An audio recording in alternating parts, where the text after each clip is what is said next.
Bienvenue sur la chaîne. Rose.1988. Likez, abonnez-vous à la chaîne pour ne pas manquer les histoires intéressantes. Ma femme est revenue avec un suçon après son séminaire de travail, en jurant que c'était une piqûre d'insecte, mais... J'ai 29 ans et je suis à un point de rupture avec ma femme, avec qui je suis marié depuis presque 7 ans. Nous avons traversé beaucoup de choses ensemble, une forte opposition familiale à cause de nos différences culturelles. Sa famille est traditionnellement d'Asie de l'Est, tandis que j'ai grandi dans un cadre occidental, des difficultés financières pendant mes études de 3e cycle, et maintenant l'éducation de notre incroyable fille de 4 ans, qui a hérité de l'intelligence féroce de sa mère et de ma détermination obstinée. Chaque année, le travail de ma femme organise des séminaires d'1 semaine. Ces événements sont connus pour être à moitié du travail, à moitié du loisir, ce genre d'expérience de cohésion d'équipe qui brouille les frontières professionnelles sous prétexte de renforcement des liens. En général, j'ajustais mon emploi du temps pour qu'on transforme ce séminaire en mini-vacances en amoureux après qu'elle ait terminé ses obligations professionnelles. Cette année, le séminaire se déroulait à Las Vegas, ce qui aurait dû être parfait pour que l'on puisse se reconnecter malgré son emploi du temps de plus en plus exigeant et son équilibre vie professionnelle-vie personnelle qui se détériorait. Les 6 derniers mois ont été particulièrement difficiles pour nous. Ma femme a obtenu une énorme promotion qui a presque doublé son salaire, mais qui a triplé ses responsabilités. Soudain, les dîners en famille se sont transformés en dîners de travail, avec son ordinateur portable comme invité indésirable.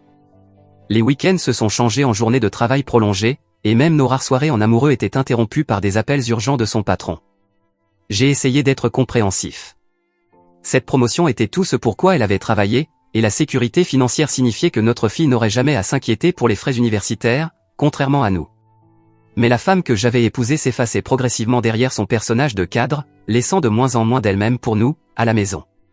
Le séminaire à Las Vegas devait être notre chance de nous retrouver, de nous rappeler que nous sommes plus que de simples parents ou colocataires.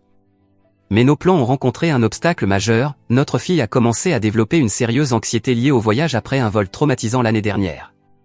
De fortes turbulences avaient conduit à un atterrissage d'urgence. Malgré des mois de thérapie et plusieurs vols courts pour la préparer à Las Vegas, elle entrait en crise de panique rien qu'à la mention d'un avion. Après notre 3e tentative infructueuse de vol court, nous n'avions même pas réussi à franchir le contrôle de sécurité sans qu'elle fasse une crise. Nous avons décidé de choisir nos batailles. Je me suis proposé de rester à la maison avec notre fille pendant que ma femme assistait seule au séminaire. Ce n'était pas l'idéal, mais c'est ça être parent, non? C'est là que les choses ont commencé à devenir étranges. Nous avons une routine lorsque nous sommes séparés, des vérifications régulières, des appels vidéo avec notre fille, les choses habituelles. Les premiers jours, tout semblait normal. Ma femme m'a appelé dès qu'elle a atterri, elle a fait des appels vidéo pendant ses pauses déjeuner pour montrer à notre fille la célèbre fontaine de Las Vegas et elle lui envoyait son habituel message de bonne nuit avec une vingtaine d'émojis en forme de cœur. Puis, c'était comme si quelqu'un avait appuyé sur un interrupteur. Mes messages concernant des questions importantes à la maison sont restés sans réponse, même si son activité sur les réseaux sociaux montrait qu'elle était bien connectée. Quand j'ai mentionné que l'école de notre fille avait appelé à propos d'une possible réaction allergique, rien de grave heureusement, elle n'a répondu qu'au bout de 7 heures, affirmant qu'elle n'avait jamais vu le message, alors qu'entre-temps, elle avait posté 3 stories sur Instagram.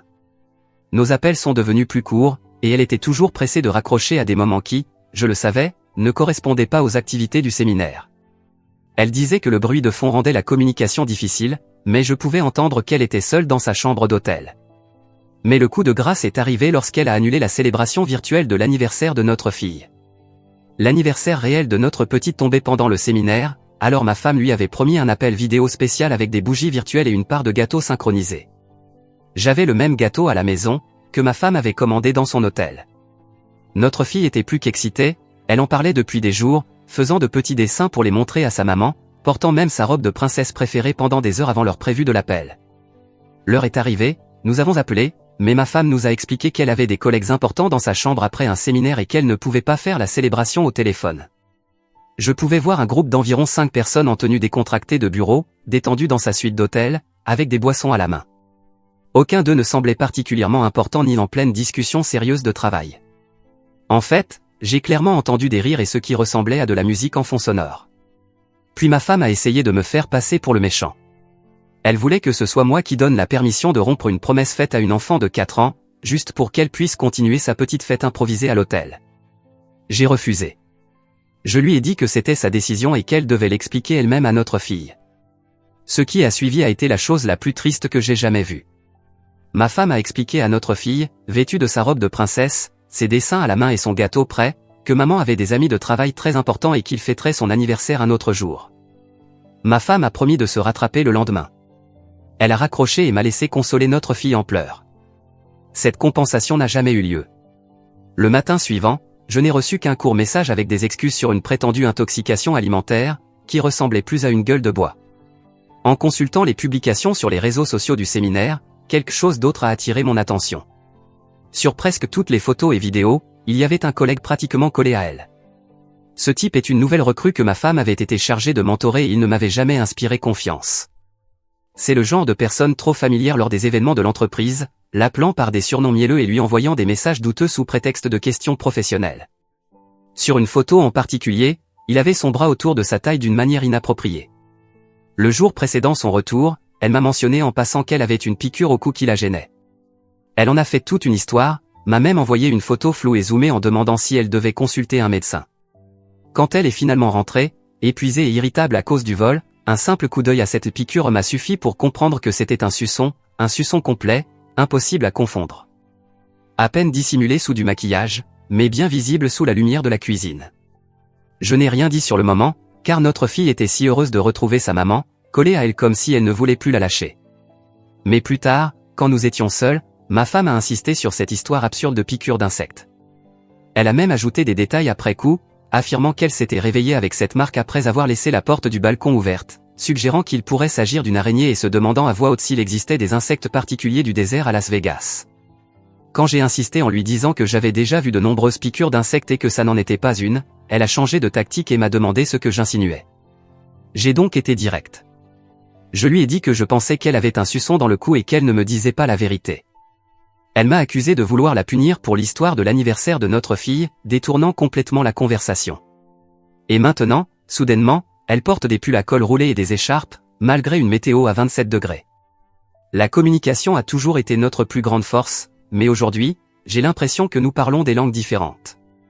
Je n'arrive pas à me sortir de la tête qu'il s'est passé quelque chose à Las Vegas. Je ne veux pas être ce mari jaloux et paranoïaque, mais mon instinct me hurle que quelque chose ne va vraiment pas. Mise à jour numéro 1. Je savais que tout cela sentait l'infidélité.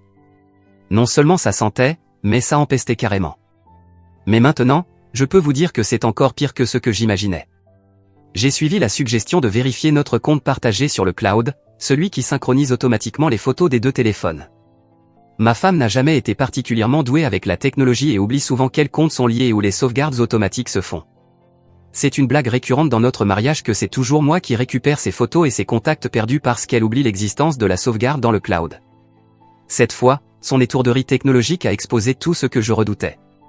Des dizaines et des dizaines de photos de Las Vegas qui n'ont jamais été publiées sur ses réseaux sociaux. Des fêtes en club, des réunions dans des chambres d'hôtel avec des bouteilles d'alcool éparpillées partout, et oui, de nombreuses photos de notre ami, le nouvel employé de 23 ans, dans des poses de plus en plus intimes avec elle. Il y a des photos prises dans ce qui semble être les toilettes d'un club, où l'on voit clairement le reflet de ma femme dans le miroir, avec les mains de son jeune collègue entourant sa taille pendant qu'elle prend un selfie. Sur une autre photo, ils portent des vêtements l'un de l'autre, sa cravate est autour du cou de ma femme. L'horodatage indique 2h37 du matin, l'une de ces nuits où elle m'avait dit qu'elle était trop épuisée par le networking pour faire un appel vidéo. Mais les photos n'étaient que le début. J'ai découvert autre chose, plusieurs reçus Uber, partant de club pendant les soi-disant dîners obligatoires de l'équipe, des commandes de service en chambre pour 2 personnes à 3h du matin, et une capture d'écran enregistrée de messages textes où ils coordonnaient des rencontres dans la cage d'escalier de l'hôtel pour éviter d'être vus par leurs collègues. Mais la preuve ultime, vous n'allez pas y croire. Des semaines de messages entre elle et ce type, bien trop intime pour être simplement une relation de mentorat. Il n'y avait pas d'aveu explicite d'une quelconque relation physique dans les messages que j'ai pu voir, mais ce n'était même pas nécessaire, vu tout le contenu que j'avais sous les yeux. L'un des messages disait « La nuit dernière était incroyable, je ne me suis pas senti comme ça depuis des années ». Un autre disait « On doit être prudent au travail ». Et pour couronner le tout, il y avait un message disant « Disons que ton histoire de piqûre d'insectes ne fonctionne pas très bien ». Il y avait aussi des références énigmatiques à poursuivre ce qui a commencé dans la cabane et de multiples mentions de garder les choses secrètes jusqu'au bon moment pour faire des changements. Je pense qu'il n'est même pas nécessaire d'écrire quelles sont mes conclusions. Tout est plus que clair. Je ne l'ai pas encore confrontée, car j'ai besoin de planifier ma prochaine étape et de rassembler davantage de preuves. Elle devient de plus en plus paranoïaque, vérifiant sans cesse si je regarde son téléphone.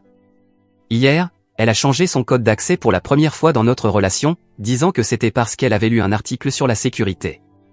Soudainement, elle s'intéresse aussi beaucoup à la façon dont nos comptes financiers sont organisés, posant des questions apparemment anodines sur l'accès à nos économies et sur la mise à jour de mon assurance vie. Le plus douloureux dans tout ça, c'est qu'elle continue à jouer le rôle de la mère dévouée avec notre fille, tout en me traitant comme si j'étais le problème. J'ai commencé à documenter chaque détail et à consulter discrètement un avocat spécialisé en divorce impliquant une infidélité. Dans notre État, l'adultère peut avoir un impact sur la pension alimentaire et la répartition des biens, donc les preuves sont importantes. Je creuse aussi du côté de ses finances après avoir remarqué plusieurs frais inexpliqués dans des hôtels, et pas à Las Vegas, mais bien ici, dans notre propre ville, au cours des derniers mois. Cette infidélité n'a donc pas commencé à Las Vegas. Elle remonte à bien plus longtemps, apparemment depuis cette fameuse cabane, dont j'ignore tout. J'ai découvert que lors de 3 soirées différentes au cours des 2 derniers mois, elle avait prétendu travailler tard, mais sa localisation est que je peux toujours voir, car elle ne se rend pas compte que le suivi familial est toujours actif, la montrait dans un hôtel du centre-ville pendant plusieurs heures. À chaque fois, il y avait un paiement correspondant sur notre compte commun, catégorisé comme une dépense professionnelle en attente de remboursement. Un remboursement qui n'a jamais eu lieu. Ma fille est ma priorité dans tout ça. Mais je vais vous dire une chose, elle commence déjà à remarquer que quelque chose ne va pas. Elle a commencé à demander pourquoi maman et papa ne rigolent plus ensemble. Pourquoi maman dort parfois dans la chambre d'amis en disant que papa ronfle. Je ne ronfle pas. Hier, elle a dessiné un dessin de notre famille où maman et papa étaient séparés, avec une petite mine triste. Mon cœur s'est brisé en 1 million de morceaux. Mise à jour numéro 2. Il y a 3 jours, tout a explosé de la manière la plus inattendue possible. Je n'avais pas prévu de la confronter si tôt, mais j'y ai été contraint lorsque j'ai découvert quelque chose sur notre relevé de carte de crédit, quelque chose que je ne pouvais ni ignorer ni laisser expliquer par des mensonges. Il s'agissait d'une réservation dans un hôtel de luxe, ici même dans notre ville, pour ce week-end. Je n'étais pas invité, et ce n'était certainement pas une surprise pour moi, surtout que la réservation précisait 2 adultes et 0 enfant. Vous voulez savoir quel type de chambre c'était ? Une suite nuptiale. Pendant qu'elle était au travail, j'ai fait quelque chose que je n'aurais jamais pensé faire, j'ai accédé à son ordinateur portable en utilisant le mot de passe qu'elle n'avait jamais pris la peine de changer. Ce que j'ai trouvé a anéanti le moindre doute qu'il me restait.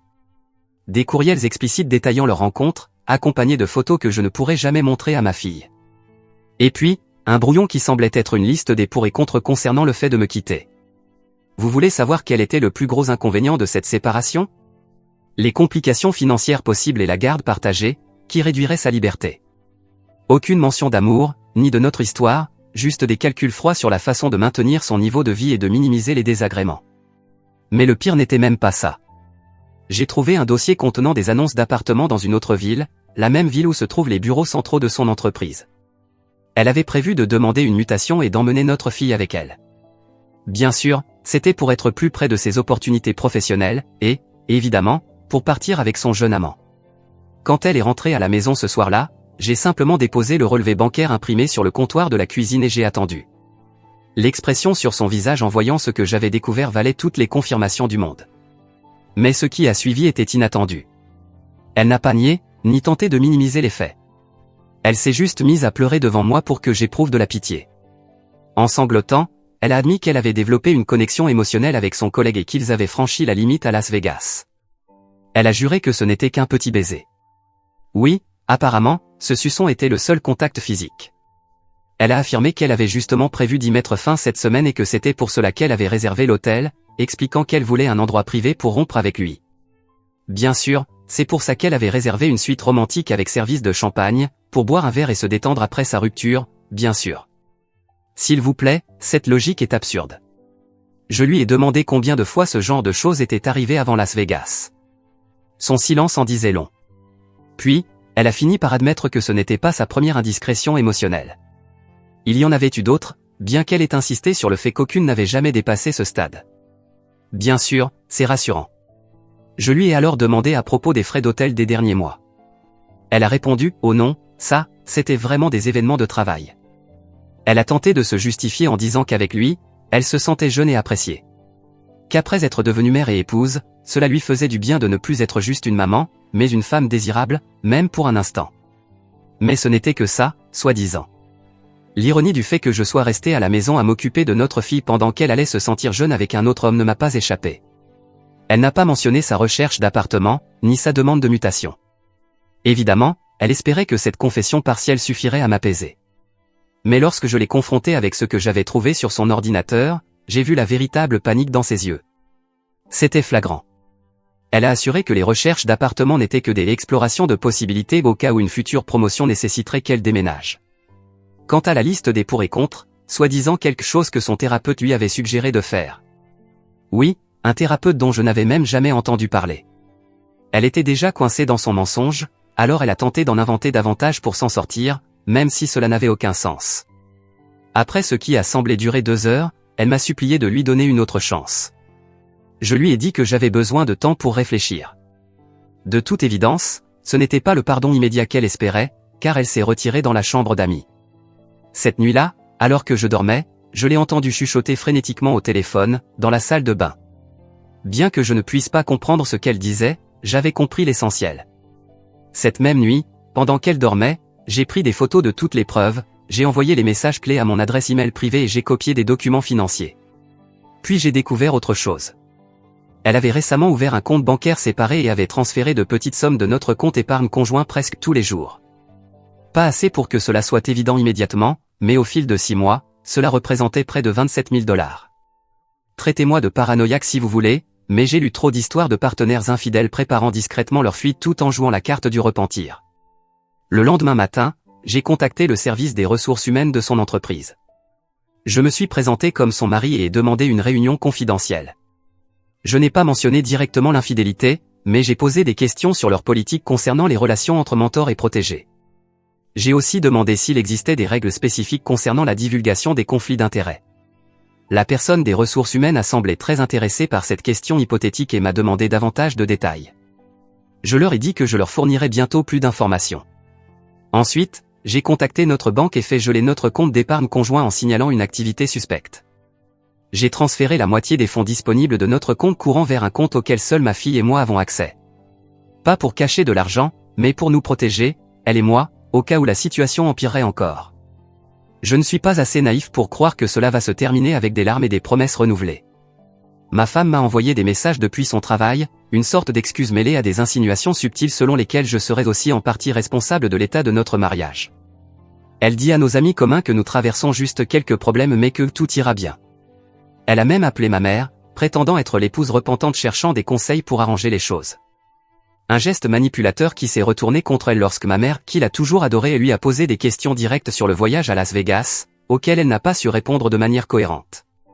Ma fille m'a demandé pourquoi les yeux de maman sont tout rouges tout le temps. Je n'ai pas eu le cœur de lui expliquer, alors je me suis contenté de dire, parfois, les adultes sont tristes. Elle m'a offert sa peluche préférée pour que maman se sente mieux. L'innocence de ce geste m'a brisé le cœur. Demain, j'ai un rendez-vous avec mon avocat pour étudier mes options. Je n'aurais jamais pensé être ce genre de personne à taper divorce avec jeunes enfants et comment prouver une infidélité au tribunal sur Google à 2 heures du matin. Mais nous y sommes. J'ai également pris rendez-vous avec les 3 meilleurs avocats spécialisés en divorce de notre région. Pas parce que j'ai besoin de plusieurs avocats, mais pour empêcher ma femme de les engager. Un conseil stratégique que m'a donné un ami avocat. Je me sens étrangement calme au milieu du chaos. L'anxiété liée au soupçon a été remplacée par la clarté douloureuse de la vérité. Aussi dure soit-elle, la vérité vaut mieux que des mois de manipulation et de doute. Désormais, au lieu de me demander ce qui se passe, je peux agir. Elle ne le sait pas encore, mais j'ai déjà décidé de ce qui va se passer ensuite. Et bientôt, elle le découvrira, que cela lui plaise ou non. Mise à jour numéro 3. Ces 2 dernières semaines ont été remplies de mouvements calculés de ma part, et tout se met en place pour ce que j'appelle désormais opération conséquence.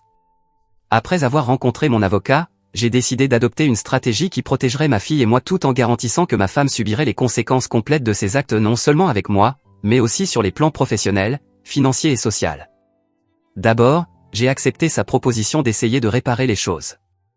J'ai joué le rôle du mari blessé mais plein d'espoir, assistant même à une séance de thérapie au cours de laquelle j'ai soigneusement évité de faire la moindre promesse de réconciliation, me contentant d'acquiescer aux moments opportuns. Pendant ce temps, j'ai construit mon dossier avec minutie. J'ai envoyé toutes les preuves de son infidélité à mon adresse email sécurisée et je les ai sauvegardées sur des supports de stockage que ma femme ignore totalement.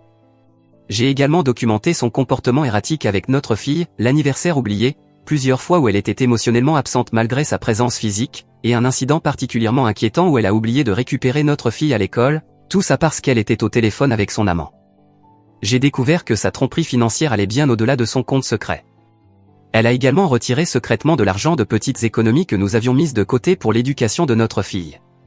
Quant à la réservation d'hôtel, qui était soi-disant pour rompre avec son collègue, j'ai appelé directement l'hôtel en prétendant être son assistant et j'ai confirmé les détails. En réalité, la réservation était pour 2 nuits, pas pour une rapide conversation de rupture comme elle me l'avait décrit. Chaque jour, j'accumule de nouvelles preuves. Vous vous souvenez que j'avais contacté les ressources humaines concernant leur politique sur les relations mentor-apprenti ? Eh bien, j'ai reçu une réponse officielle détaillant leurs règles strictes interdisant ce type de relation, particulièrement lorsqu'il existe une dynamique de pouvoir. Ils m'ont demandé une réunion pour discuter plus en profondeur de mes préoccupations hypothétiques. Cette réunion a eu lieu hier, et j'y suis allé parfaitement préparé, avec une chemise cartonnée soigneusement organisée contenant des copies de messages textes, des photos, une chronologie des événements, des reçus d'hôtel et des captures d'écran prouvant que ma femme, dans son rôle de superviseur, avait entretenu une relation inappropriée avec son protégé pendant les heures de travail et lors d'événements sponsorisés par l'entreprise. J'y ai également ajouté des preuves montrant qu'elle avait falsifié des dépenses professionnelles. Lorsque j'ai terminé, ils m'ont assuré qu'ils prendraient cette affaire très au sérieux et m'ont demandé de faire preuve de discrétion pendant qu'ils menaient leur propre enquête interne. Ma femme ne sait toujours rien de cette réunion avec les ressources humaines. Elle croit que nous sommes en train de rebâtir la confiance, sans avoir la moindre idée que je suis en train de démanteler sa vie, pièce par pièce. J'ai également pris contact avec mes beaux-parents, ce qui a sans doute été la partie la plus difficile de cette histoire. Mais je voulais qu'ils sachent ce qui se passait. J'ai organisé un déjeuner privé avec eux pendant que ma femme était au travail et je leur ai exposé la situation avec des preuves irréfutables. Je savais que je pouvais compter sur eux et qu'ils ne soutiendraient jamais une personne infidèle. Son père, qui avait lui-même été victime d'une trahison dans un précédent mariage, s'est complètement effondré. Tous deux m'ont promis leur soutien total, quelle que soit la décision que je prendrais. Ils voulaient aussi s'assurer que leur relation avec leur petite fille ne serait pas affectée par les choix de leur fille. Les papiers du divorce sont prêts, rédigés avec soin par mon avocat pour protéger mes intérêts et garantir la garde majoritaire de notre fille. Nous avons inclus toutes les preuves de l'infidélité, de la fraude financière et de la négligence dans ses responsabilités familiales. Je sais que certains pourraient penser que je suis en train de me venger, mais après des semaines de manipulation, d'abandon de notre fille, de mensonges calculés et la découverte qu'elle prévoyait de partir avec notre fille dans une autre ville, je pense qu'il est juste qu'elle fasse face à de véritables conséquences, et pas seulement la perte de son mariage. Demain, c'est la réunion trimestrielle de son entreprise, le cadre professionnel parfait pour provoquer le plus grand impact possible. Voyons comment tout cela va se dérouler. Mais quoi qu'il arrive, l'histoire de la piqûre d'insectes se termine demain. Tout comme tout ce que ma femme a tenté de construire pour elle-même. Je m'en assurerai. Mise à jour numéro 4. Ne soyez pas en colère contre moi parce que cela fait plus de 5 mois que je n'ai rien publié, mais j'espère que cette mise à jour en vaudra la peine. Le jour où tout s'est effondré au travail a été presque anticlimatique.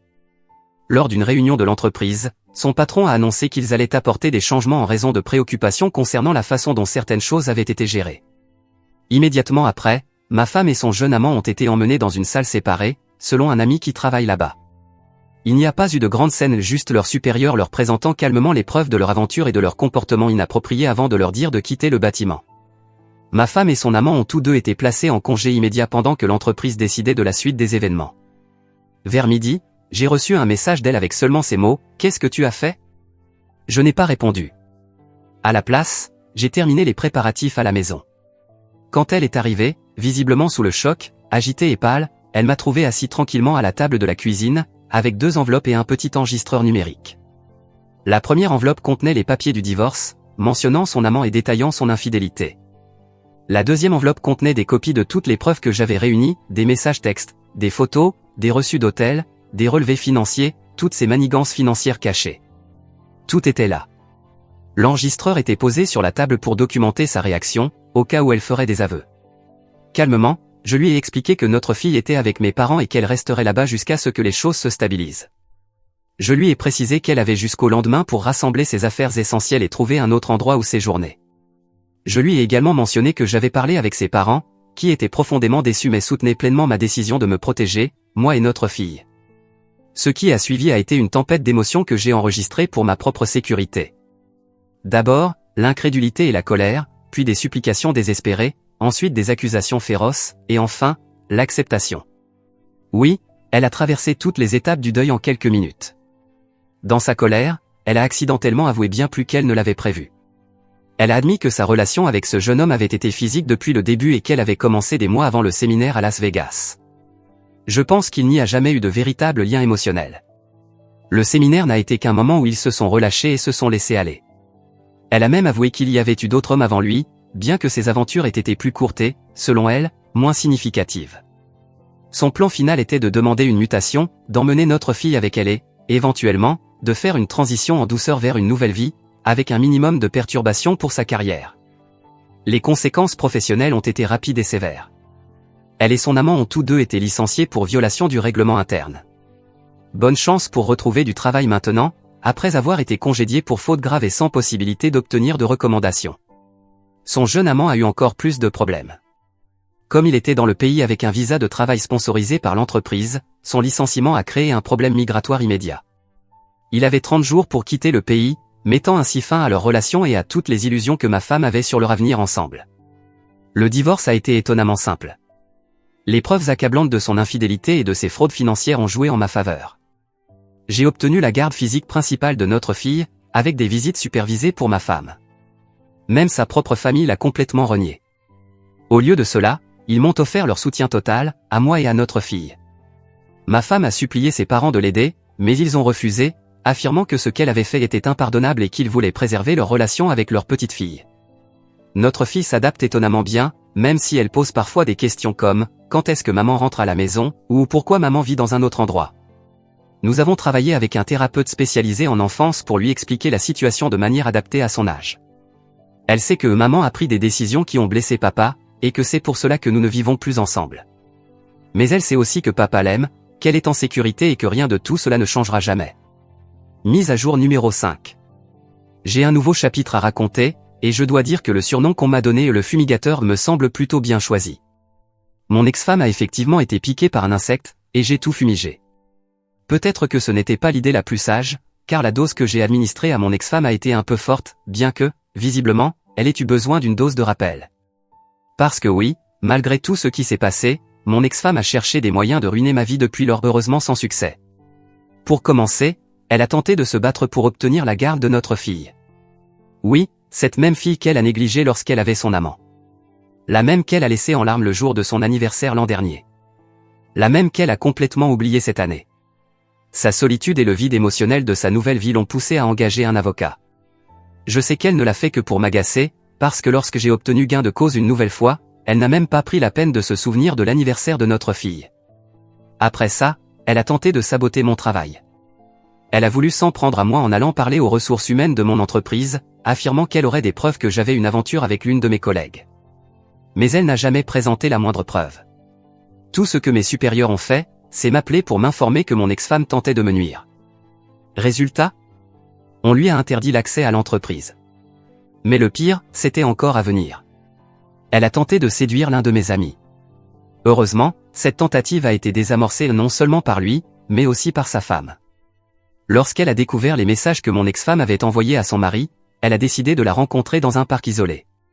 Et une fois sur place, eh bien, disons que ma chère ex s'est retrouvée avec quelques souvenirs bien mérités. Je n'ai appris cette partie de l'histoire que plus tard, parce que mon ami ne savait pas trop s'il devait m'en parler ou non.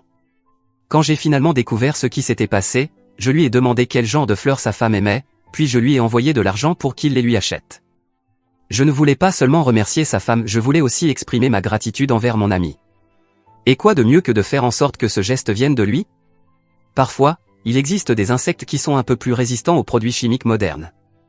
C'est pourquoi il faut parfois appliquer une deuxième dose. Dans ce cas, une dose spéciale, administrée par une épouse jalouse. Et croyez-moi, cette dose-là, elle ne l'oubliera pas de sitôt.